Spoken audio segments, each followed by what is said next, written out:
Um rapaz de 19 anos desmaiou após ser estrangulado por policiais militares durante uma abordagem em Carapicuíba, na região metropolitana de São Paulo.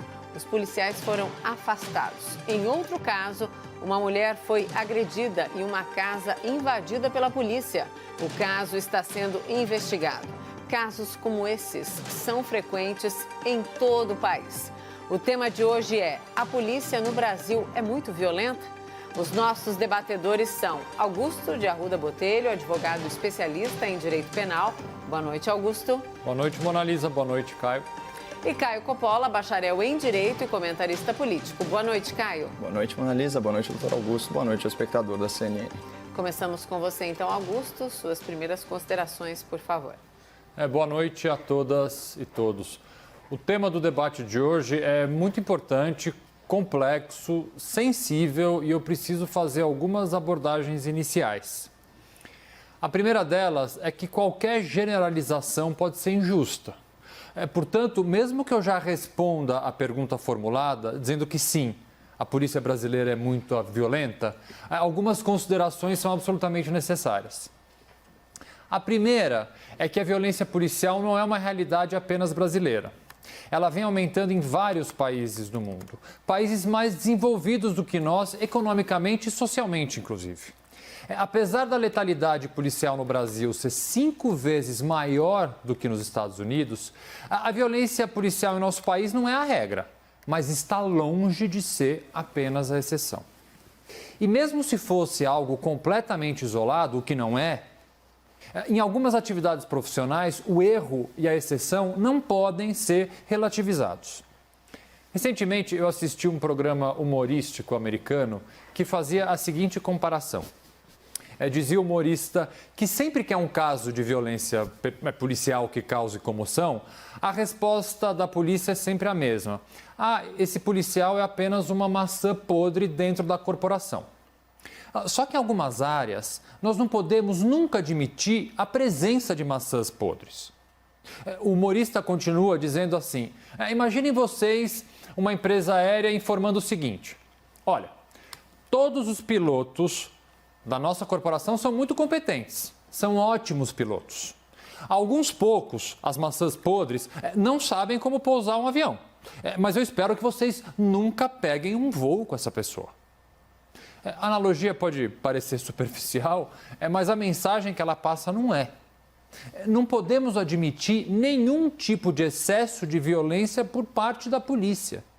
Principalmente quando essa violência tem um evidente corte racial e um evidente corte de classe social. A polícia brasileira é muito mais violenta com o negro e com o pobre. Isso não é um discurso da esquerda, um discurso do pessoal dos direitos humanos. Isso são fatos, são números, são estatísticas. Por trabalhar muitos anos diretamente com o sistema de justiça criminal, eu posso afirmar tranquilamente: o Brasil está recheado de bons policiais. De policiais honestos, policiais vocacionados e bem treinados.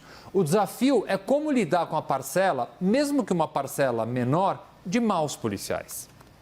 E esse desafio começa pelo investimento na polícia. Começa pela valorização do trabalho policial, pela valorização salarial do trabalho policial. E não apenas isso, é urgente cuidar da saúde mental dos policiais. Pasmem, mas o número de policiais que cometeram suicídio no Brasil em 2018 foi maior do que a quantidade que morreu em decorrência de confrontos nas ruas enquanto esses policiais estavam em serviço. É isso mesmo, vocês entenderam bem. Mais policiais se mataram do que morreram na linha de frente no combate ao crime. A construção e esse desafio de termos uma polícia melhor e menos violenta passa também pela desmistificação. Desmistificação essa que causa uma espécie de legitimidade social à violência policial. De que o abuso, em nome da garantia da lei e da ordem, pode ser relativizado, pode ser justificado.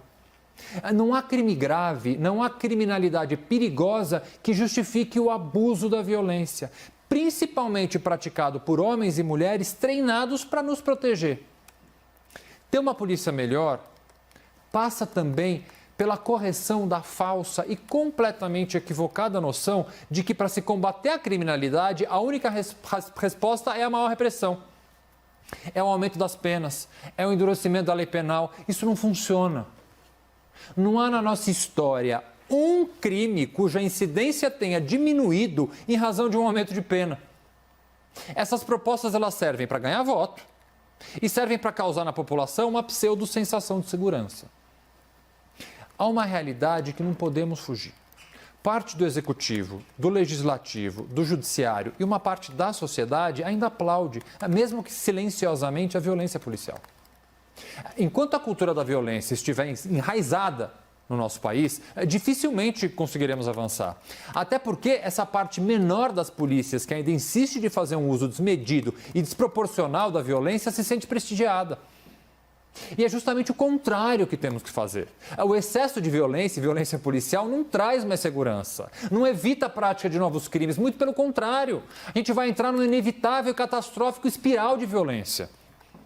Vejamos, por exemplo, os números do Rio de Janeiro. O Estado registrou, nos primeiros 5 meses de 2020, 741 vítimas de violência policial. É o maior número desde 1998. 78%. De novo, 78% dessas vítimas são negros. Vários deles sem qualquer passagem, sem qualquer registro em sua folha de antecedentes. Por outro lado, os índices de alguns crimes do Estado diminuíram. É, portanto, a justificativa falaciosa de que o aumento da violência policial acompanha o aumento da criminalidade é desfeito com uma simples equação. E a gente pode ir além. O que justifica a morte de crianças inocentes nas favelas cariocas? O que justifica a morte de jovens trabalhadores negros na periferia de São Paulo, se não uma escalada desproposital e o uso completamente equivocado da força? Eu volto a dizer, a violência policial em nosso país não é a regra, mas está longe de ser exceção. E ela jamais pode ser suavizada, glamourizada e muito menos justificada sob qualquer pretexto. Se quisermos viver em uma sociedade mais harmônica, mais plural e menos violenta, precisamos ter uma polícia que se defenda, que nos defenda, mas que, acima de tudo, respeite principalmente e essencialmente a vida. Caio, suas primeiras considerações, então, por favor. Bom, sou prefeito de registro, né? Vamos começar aí pelo óbvio, né? Ninguém deve ser condescendente com abuso de autoridade, especialmente quando há emprego de força excessiva ou prática de corrupção. Qualquer ilícito cometido por agentes do Estado deveria ser apurado e punido, né, com rigor e celeridade exemplares. Eu acho que isso é ponto pacífico aqui no debate. Mas a pergunta desse programa ela é muito capciosa, né, que é o seguinte: a polícia é muito violenta? Bom, é muita desonestidade intelectual responder essa pergunta fora do contexto da realidade brasileira, porque aqui a violência é generalizada. E os perigos a que são expostas as forças policiais extrapolam todos os limites razoáveis. Em outras palavras, ser policial no Brasil é praticamente ser um super-humano. Quem você conhece que aceitaria subir um morro dominado por um poder paralelo que tiraniza e explora a população local? Quem que você conhece que se dispõe a encarar criminosos portando arma militar com pistola que chega a disparar sozinha? Quem você conhece que aceita deixar a família, deixar os filhos assustados em casa por 3 salários mínimos ao mês? Né? Em comparação com uma pessoa comum, como eu, como você, espectador, o policial brasileiro é submetido a um nível de estresse, de ansiedade, de tensão que são inimagináveis. Porque esse é um país que se diz em paz, mas que vive em guerra, refém do crime organizado, das facções terroristas. E isso foi potencializado aí por 3 fatores, né? Então, em primeiro lugar, desarmamento civil, mudanças na lei penal e depois sucateamento da polícia. Resumindo, nas últimas décadas, os governos da esquerda desarmaram a população civil e deixaram o cidadão de bem à mercê dos bandidos sem direito à legítima defesa. Paralelamente, com o intuito de blindar grandes corruptos, as elites engravatadas na advocacia e na magistratura criaram brechas processuais e reinterpretaram a legislação para abrandar a punição de criminosos e livrá-los da cadeia. Além disso, políticos, né, que andam de carro blindado e contam com escolta particular, optaram por desprestigiar a força policial, moral e financeiramente. O que vocês acham que aconteceu? Segundo o mapa da violência, 51 mil homicídios em 2003, foi o primeiro ano do governo Lula. Em 2016, o último ano do governo Dilma, esse número superou 7 mortes por hora. saltou para 61.600 mortes. São 10.500 assassinatos a mais por ano, segundo o Fórum Brasileiro de Segurança Pública. Isso é o Brasil com a esquerda no poder, governos tolerantes com o crime, né? E são tolerantes porque eles próprios, muitos deles, já pegaram em armas ou já assaltaram cofres privados e públicos para financiarem as suas causas ou as suas casas, né? Também sítio, triplex e por aí vai. Bom, o número de homicídios agora, em 2009, então, primeiro ano do atual governo, despencou para 41.600 mortes. Então, é isso mesmo, 20 mil assassinatos a menos que no último ano do PT no poder. Então, o que mudou tão drasticamente? Prestígio presidencial aos soldados, o respaldo à corporação militar, o recorde na apreensão de produtos do tráfico, o uso da Força Nacional intervindo em estados e, sim, o aumento da letalidade policial em confrontos com o crime organizado. Alguém tem dúvida que isso fez reduzir a criminalidade violenta? Mas solucionar esse caos na segurança pública, gestado pela esquerda brasileira, não é um desafio para uma eleição, é um desafio para uma geração. Enquanto isso, o cotidiano de milhares e milhares e milhares de policiais é o mesmo. Eles continuam submetidos a condições desumanas de trabalho, correndo riscos incalculáveis e recebendo em troca um salário bem modesto e bem injusto, para falar a verdade. Assim como é injusta a cobertura parcial que a imprensa militante faz do trabalho da polícia. A mídia enviesada trata a exceção pela regra, né? Como eu posso generalizar que a polícia é violenta se apenas uma ínfima minoria se comporta assim? Se eu vier aqui falar que o Congresso de ontem era comprado ou que o STF de hoje é um tribunal autoritário, na hora eu vou ser acusado de generalização, né? Só que reparem que o percentual de políticos corruptos no Congresso ou de ministros arbitrários no STF é muito, mas muito maior que o percentual de policiais que cometeram algum tipo de violência com a população de bem. Então, para fechar, vamos voltar à pergunta do debate. A polícia no Brasil é muito violenta?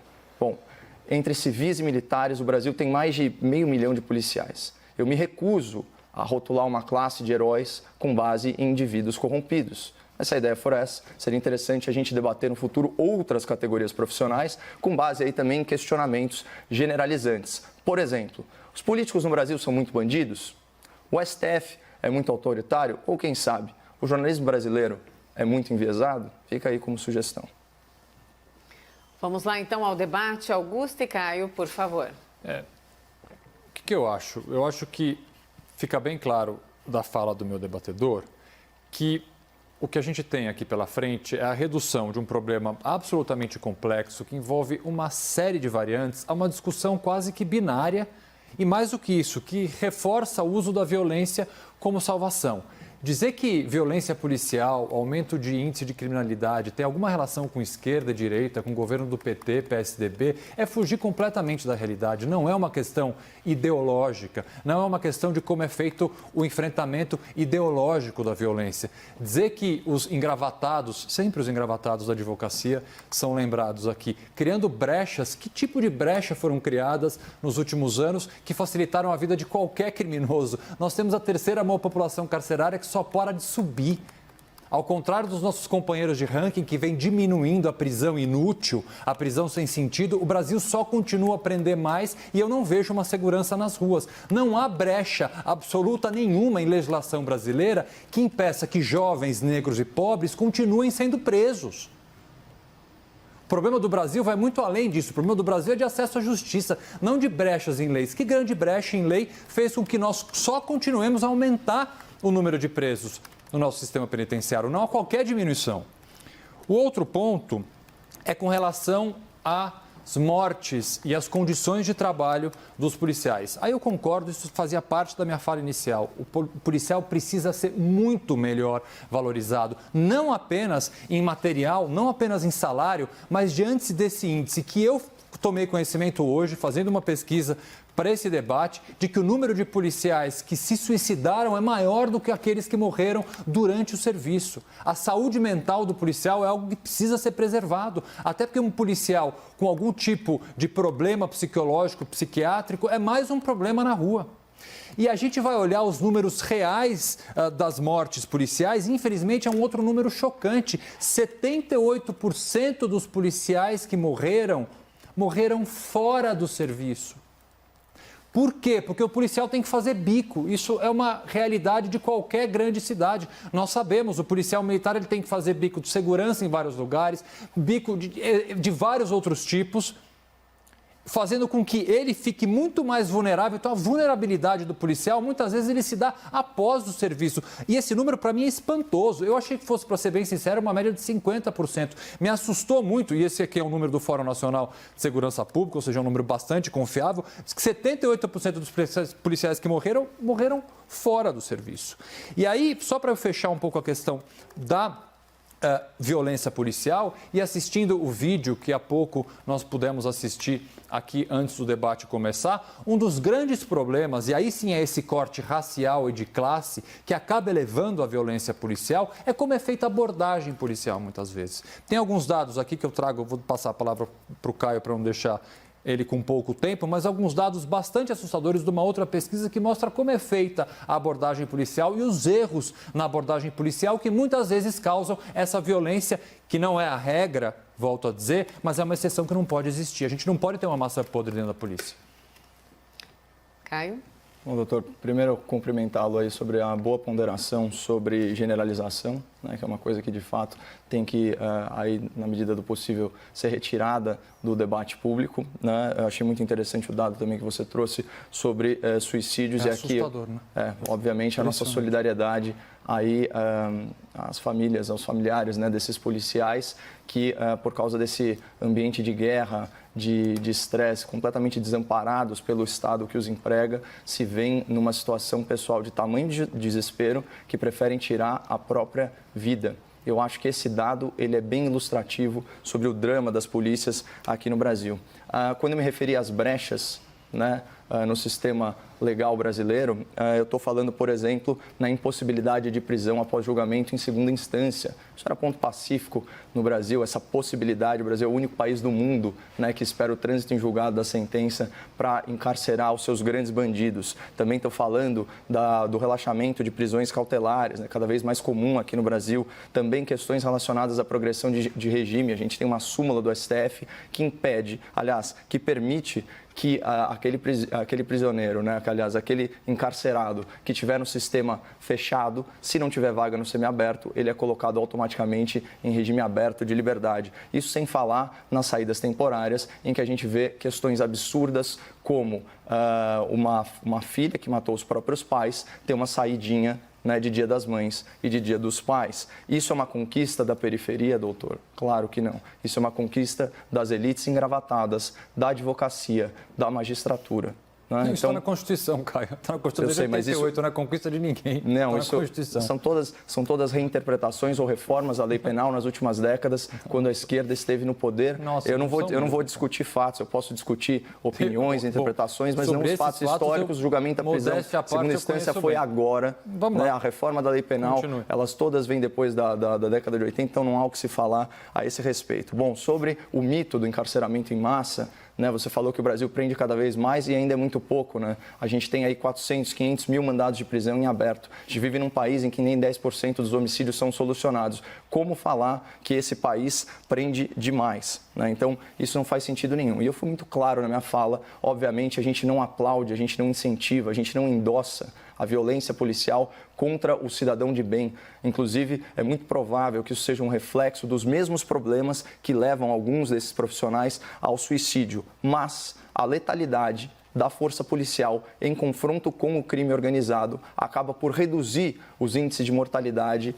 em geral. A gente viu isso, por exemplo, com redução de quase 60% nas mortes quando teve intervenção da Força Nacional no estado do Ceará. A gente viu isso na intervenção do Rio de Janeiro. Houve sim recorde de aumento da letalidade policial, houve sim dano colateral, isso não pode ser minimizado nem invisibilizado, mas o fato é que no frigir dos ovos a gente teve uma redução de até 1/5 na criminalidade violenta, em outras coisas como roubo de carga e outras coisas do tipo. Então, eu acho isso importante. Sobre o recorte racial e o recorte social que você fez, eu acho muito importante, né, que o espectador da CNN esteja atento aos dados para que ele não seja manipulado. Por exemplo, quando se fala em cor e perfil socioeconômico da vítima, é fundamental saber qual é a cor e perfil socioeconômico do suposto agressor. Então, não adianta vir aqui falar que um percentual muito grande das vítimas é negra e pobre, quando a gente não sabe qual o perfil desse agressor, porque senão a opinião pública é condicionada para achar que o fator determinante pode ser racismo. Muitas vezes, a gente já falou isso daqui, é uma questão muito mais relacionada à renda. Pessoas pobres vivem em regiões mais tiranizadas por quem? Pelo crime organizado. Então, uma culpa que, na verdade, é dessas facções terroristas, acaba recaindo sobre os ombros já sobrecarregados dos policiais. E outra coisa, é importante você falar, você trouxe mais ou menos essa informação, mas é legal quantificar isso. Quantas das supostas vítimas tinham alguma passagem pela polícia? E num segundo momento, quantas dessas, se não tiverem tido uma passagem pela polícia, estavam suspeitas de estarem cometendo algum ato ilícito? Então, isso é muito importante para a gente isolar a questão do racismo e não sair fazendo uma generalização e acreditar que aquelas pessoas que estão lá, trabalhando duro para garantir a proteção da sociedade, estão, na verdade, ameaçando a sociedade. Isso é uma inversão de valores e existe muito viés político nessa interpretação. E, para fechar, eu queria comentar também sobre a invisibilização das minorias dentro das forças policiais. Porque a gente vê policiais mulheres, então falar da questão de gênero, policiais negros, falar da questão racial, e policiais homossexuais, falar da questão de orientação sexual, que quando são vítimas, ficam invisibilizadas do debate público e ninguém comenta absolutamente nada. Então, de novo, percebe-se vamos dizer assim, aquele abraço seletivo do progressismo. Afinal de contas, quem enxerga o mundo de uma forma binária só consegue ver as pessoas em branco e preto como opressores ou oprimidos e acham que a força policial é uma força opressora, quando na verdade ela é uma força protetora e é para eles que vocês ligam quando tem algum problema na casa de vocês.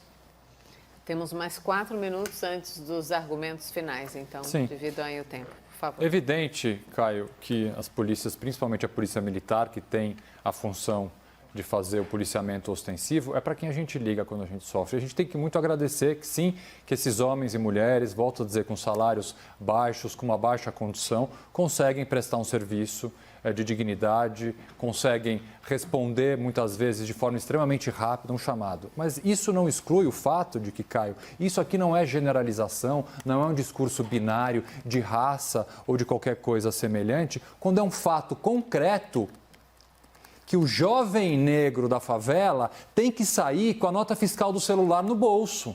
Quando ele vai dar um passeio de bicicleta com os amigos, ele tem que sair com a nota fiscal do bolso. Porque se ele é parado por um policial militar numa situação dessa, ele vai ter que mostrar a origem do bem. Bem diferente do que acontece em áreas nobres da nossa cidade. Que também é diferente do que acontece com a presença policial. Aqui na cidade de São Paulo, nos bairros nobres, a gente tem um policial para cada 280 habitantes. Na periferia, um policial para cada 1.600 habitantes. Então, há um corte, sim. Há um corte racial, inclusive na abordagem policial, que é esse ponto que eu queria entrar, que é principalmente no momento em que essa violência desproporcional e desmedida, porque eu volto a dizer, a violência no enfrentamento da alta criminalidade, das facções criminosas é uma coisa. O que a gente está discutindo aqui são cenas que o espectador da CNN viu há poucos momentos um menino de 19 anos desmaiando depois de tomar uma gravata de um policial militar e antes da gravata esse policial militar tinha ajoelhado no peito dele. Uma cena bastante semelhante que a gente viu há pouco tempo atrás nos Estados Unidos.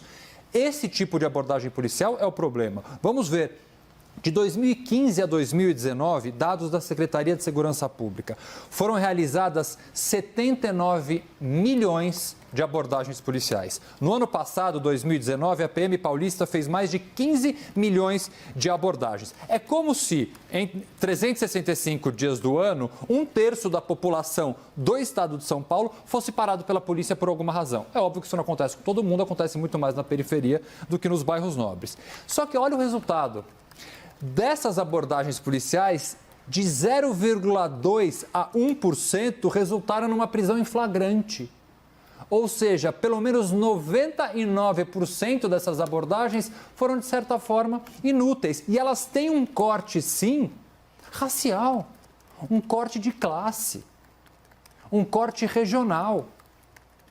Eu não estou dizendo que não precisa abordar as pessoas na rua, é óbvio que muitas vezes essa abordagem ela é necessária, ainda que ela seja muitas vezes enviesada e preconceituosa, mas é nesse tipo de abordagem, muitas vezes desnecessária, onde acontece a violência, que essa sim é injustificável. Acho que eu e você concordamos nesse ponto. Por isso que há critérios, por isso que a polícia precisa ser melhor. E para finalizar, para deixar você com tempo, Caio, eu fiquei bastante contente de ouvir hoje uma afirmação do governo do estado de São Paulo, que vai implementar aqui um plano de retreinamento da Polícia Militar, investindo um valor bastante alto para fazer um novo treinamento de soldados, de cabos, de tenentes dentro da Polícia Militar. Eu acho que é por aí que a gente tem que começar. Já estamos nos argumentos finais. Caio, por favor.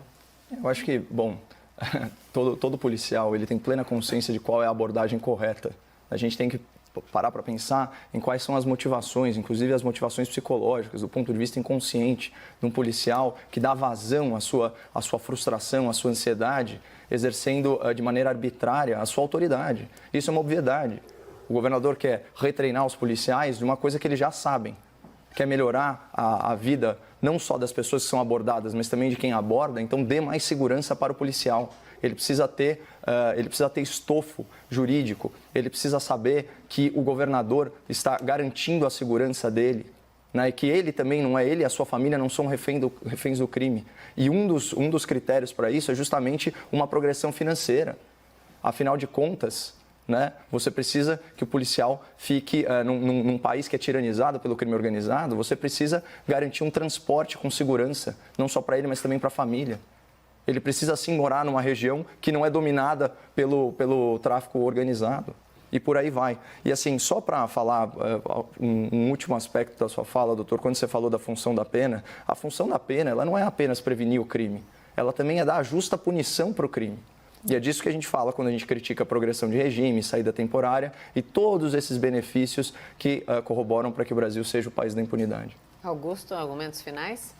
Não, eu estou louco para que esse tema surja, exatamente, progressões de regime. Não, progressões de regime e supostas brechas legais, porque eu vou poder explicar para o espectador que não é bem assim. Então, em linhas gerais, o que eu tenho a dizer é que, de fato, não podemos ter uma exceção, não podemos ter uma pequena parcela da Polícia Militar ou da Polícia Civil que ainda abuse da violência. Esse é o tipo da ação e é o tipo da área de atuação em que essas maçãs podres, elas têm que, de alguma forma, sair desse cesto. Nós não podemos conviver com o abuso da violência policial, principalmente com as classes mais desfavorecidas, com o negro e com as periferias.